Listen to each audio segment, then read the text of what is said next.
award tungkol sa mga Balaod. So, itaan natin Balaod ang katawan ng pinakauna division. Gani, ito niya. Gani, bahala niya sa mga kababayan. At kauna, naman ang mga babae.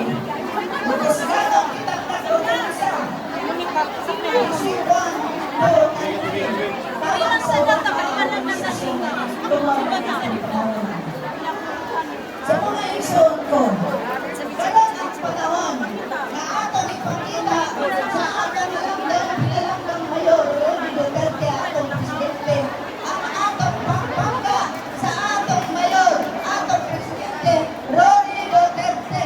Duterte! Duterte! Duterte! Duterte! Duterte! Duterte! Isa sa among selebrasyon sa una sa International Women's Day natin program diyan sa Rizal Park, no? Kanya siya, ang among guest speaker, siya man ang mayor diyan sa Rizal Park. Ikaw pa niya, ito po niya Rodi Duterte. Palakpak ko mo mga kababayan. Kaya mo, kaya ko kamo kapalala. Pag-iingat akong dugan, kung makita ninyo ang tanan ninyong pangalan, kaya bakit nga na sa akong kasintasan. Nori ang nangyayari.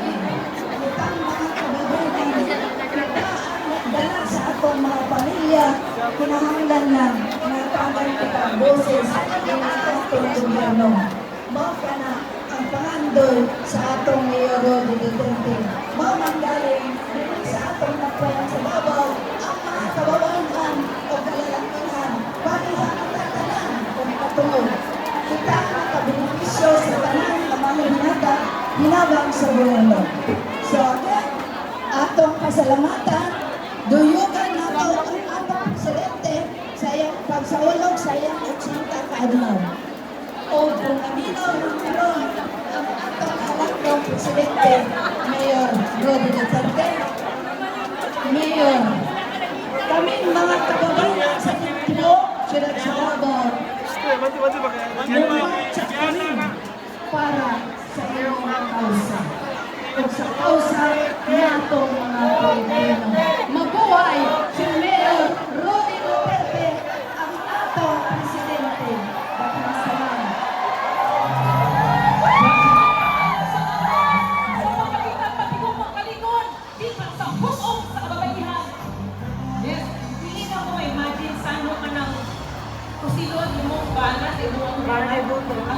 Sakit anak ba, no? Para sa isa kasawa. O magsulti po nila, syempre, ang isa ka, iunad yun ni Tatay Digong na ipabuhat na organization para sa mga kabayan. Okay, so, sabi nga nila, kung sa bahay pa, happy wife, happy life. Happy mommy, happy life. Happy na mama, happy life. Walang si Tatay Digong nagpabili, dako ang kulistitan, dako ang pagmahal para sa kababaihan. Kita mismo din sa Mindanao, sa among dambayan, saksi kung sa si Tatay Digong, kadako yung pagmahal ang pagkulistitan sa kababaihan. Karon, paminaw na to sa atong mga kababayan! Daghang salamat, Karon. Kurat, isa na ba ka ang mga balay, no? So, kayo na magkiri mga mama. Ang mama ay mabilis pala. Anyway, ladies and gentlemen, kami po ay namimigay ng tubig. Huwag naman po natin itapon. Nasa pasa lang tayo hanggang sa likod, okay? May mga tubig po ibinamigay. May mga tubig inapasa na tubig from here. Padulong dito. So please, kung nakakuha ka mong isa, ipasa-pasa lang. Naapay po ako. So ayaw na po, waon ako 5. Isa-isa lang ka, okay? So, hantod dito sa tumoy. Paliwag lang din. Dili ilabay, please. And right now, kanina si Ma'am Meryl, karon, ladies and gentlemen, please welcome ang atong Deputy Mayor sa mga People Maranao, Mr. Randy Usman.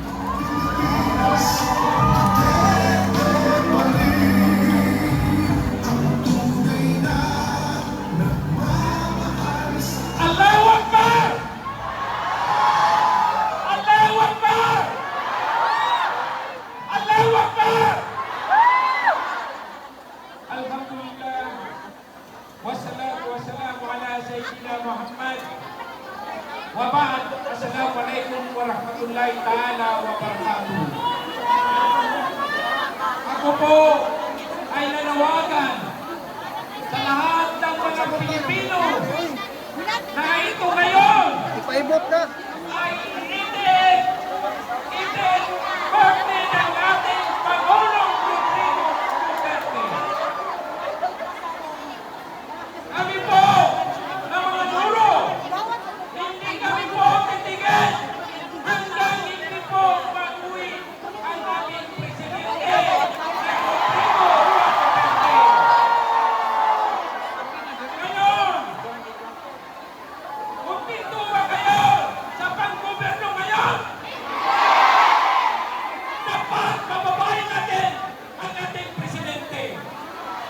Bakit ginawa niya ito sa ating presidente na Rodrigo Duterte na tinulong niya doon sa ibang bansa? Wala bang tiwala dito sa ating judiciary? Wala bang tiwala? Kaya ngayon, magkaisa po kayo na manindigan na paalisin natin ang ating presidente.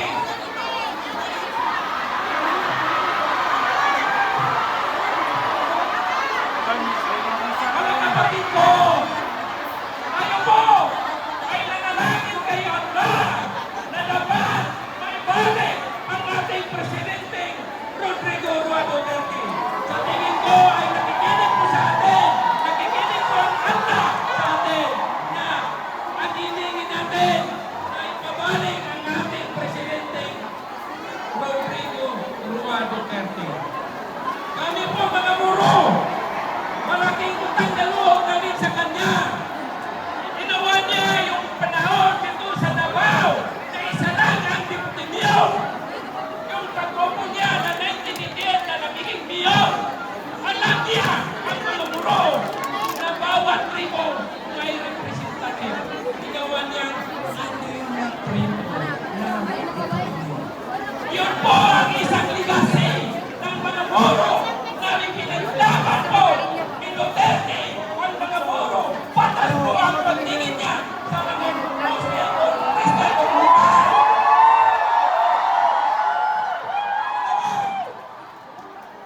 Bago siya mahalan ng presidente, nagsabi siya sa mga bangsamoro.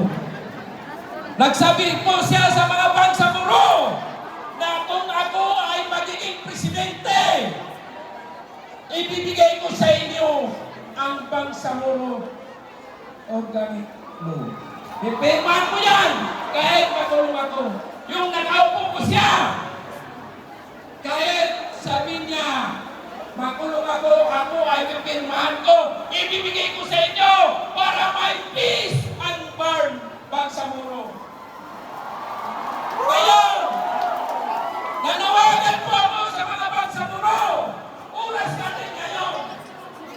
Hindi ibig sabihin na pagbabayan tayo ng utang na loob na bigay siya sa atin para sa lahat ng mga guro na nakikilaban sa lahat dito sa Pilipinas. Nung nakaupo po siya ng presidente, nag-appoint po siya ng mga department head, mga Supreme Court, Department of Justice, at 35 na mga guro. Ganang-ganang ang mga pangalagan ng ating presidente Rodrigo Duterte. Tama ba? Ngayon, nararamdaman nito ba? Ang gobyerno ng mga guro.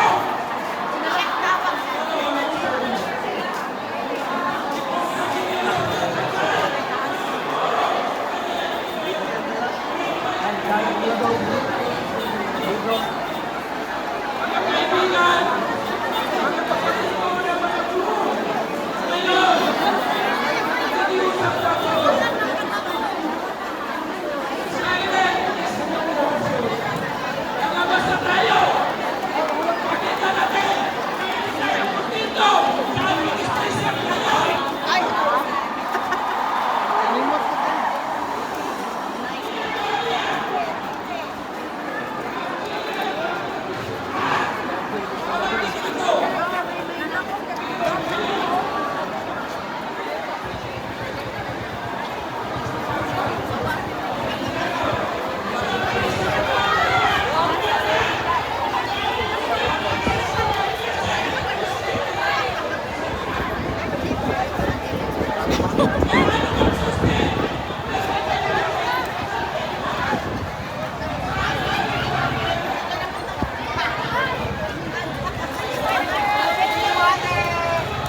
nag-observe